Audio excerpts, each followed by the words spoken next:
Bonjour et bienvenue dans cette vidéo où nous allons aborder cette fois le sujet des concours d'enseignement.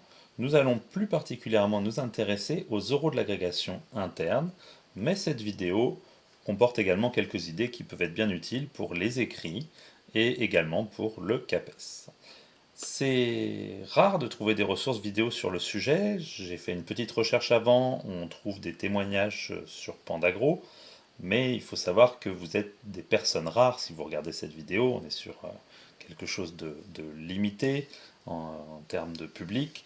Et ce qui est rare également, c'est l'engagement des personnes qui likent une vidéo, c'est à peu près 1%.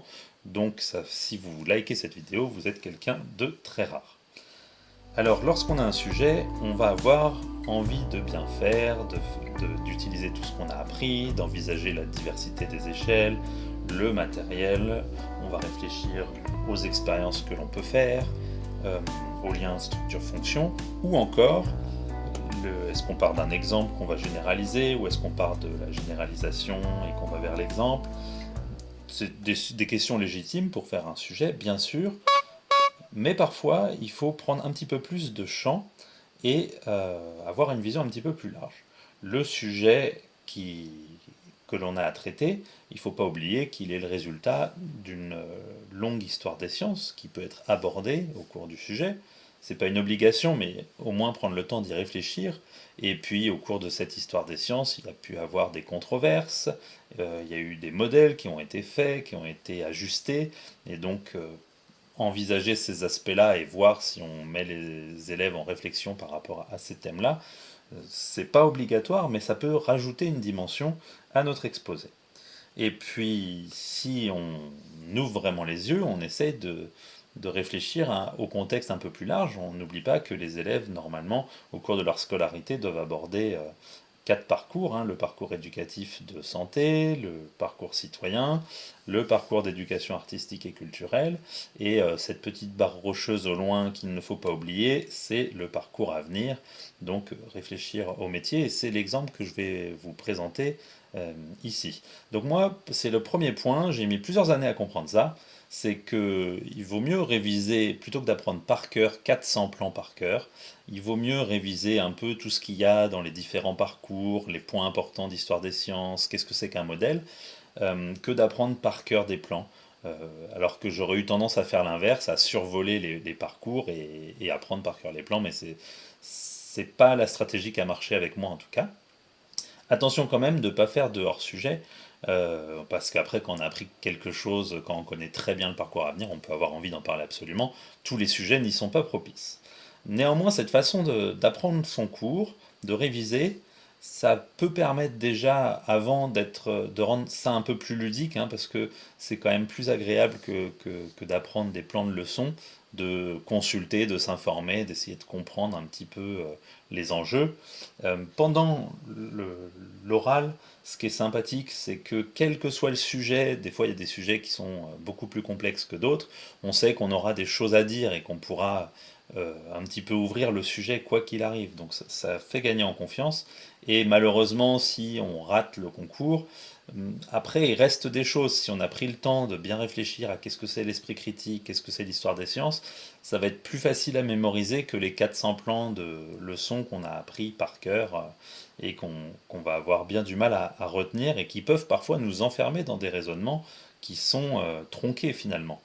Donc ça, j'ai mis beaucoup de temps à le comprendre, mais je vous conseille d'en tenir compte. La deuxième chose que je m'étais promis à mon oral d'agrég, c'était d'avoir un tableau, de ne pas sortir en étant déçu de mon tableau. Ça n'a pas été le cas pour mes 2 euros, mais l'oral où j'ai eu une meilleure note, c'est celui où j'avais un beau tableau, hein, ça n'a pas loupé.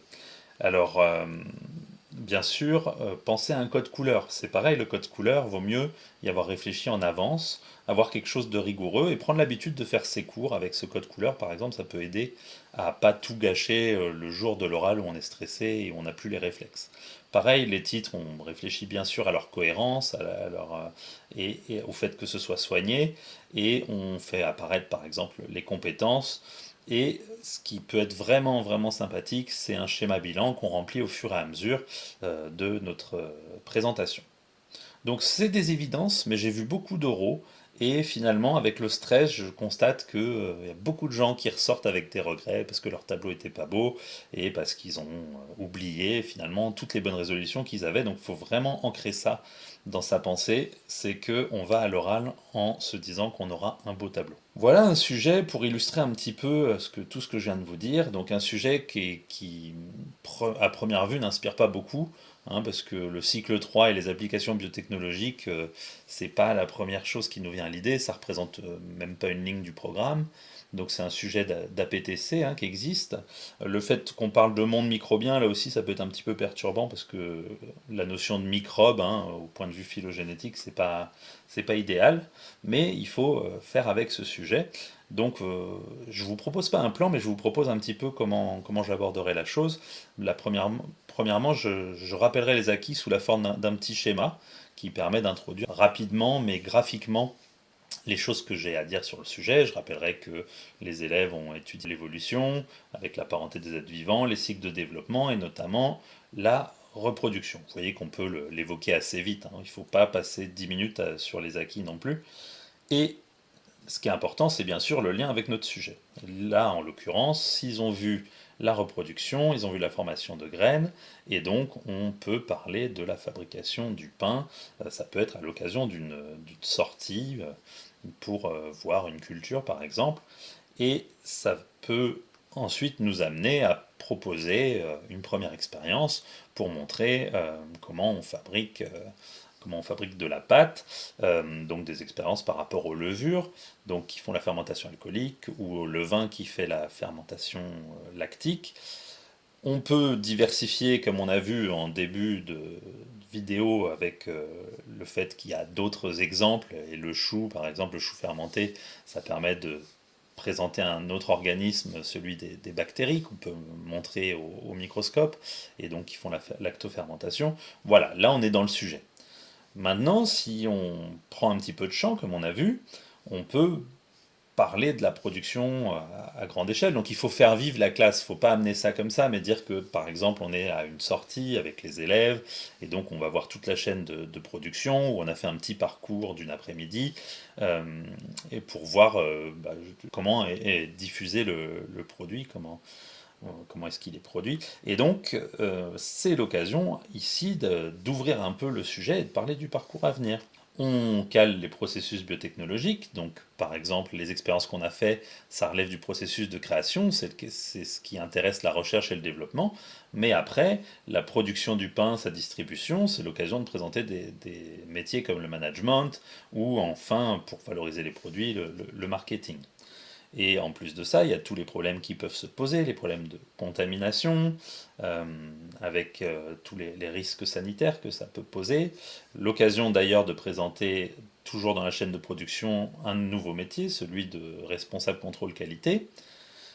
Et donc d'élargir un petit peu le sujet, et puis là on voyait qu'on a l'occasion d'avoir quelque chose d'assez joli au tableau. On n'a pas forcément besoin de détailler autant, mais on est dans un cas idéal. Alors attention, c'est pas la réponse, c'est pas la correction du sujet, hein, parce que les biotechnologies ne se limitent pas à la production d'aliments, mais ça vous montre comment on peut un peu élargir et puis inclure les parcours dans notre exposé. Alors, une troisième chose, c'est le fait d'être concret, de faire vivre ce qu'on va raconter, c'est-à-dire de réfléchir au support. Est-ce qu'on va dire que ça va être une interview, ou, enfin des interviews, une sortie? Est-ce que ça va être une enquête, quelque chose, une exposition au CDI? Ou est-ce qu'on va faire venir la conseillère d'orientation ou des intervenants? Et ces supports, qu'est-ce qu'on en fait après? Quel est le travail qu'on propose aux élèves? Euh, donc qu'est-ce qu'ils vont devoir produire? Ça peut être à l'oral, à l'écrit, ça peut être des affiches, des vidéos, ils peuvent participer au journal, à un blog. Voilà, ce qu'il faut, c'est montrer que vraiment on imagine les élèves, et rendre le cours vivant, ce sera plus important que d'être exhaustif sur le sujet. Donc si vous sentez que vous vous mettez dans l'urgence, recentrez-vous, et au moins ce que vous faites, faites-le bien, et il faut que le jury visualise la classe et ce que vous allez vraiment faire. Il ne faut pas que ce soit quelque chose qui ait l'air de trop théorie. C'est déjà terminé, j'espère que vous avez apprécié cette vidéo. N'hésitez pas à vous inscrire, à la liker, ça encourage beaucoup. À bientôt!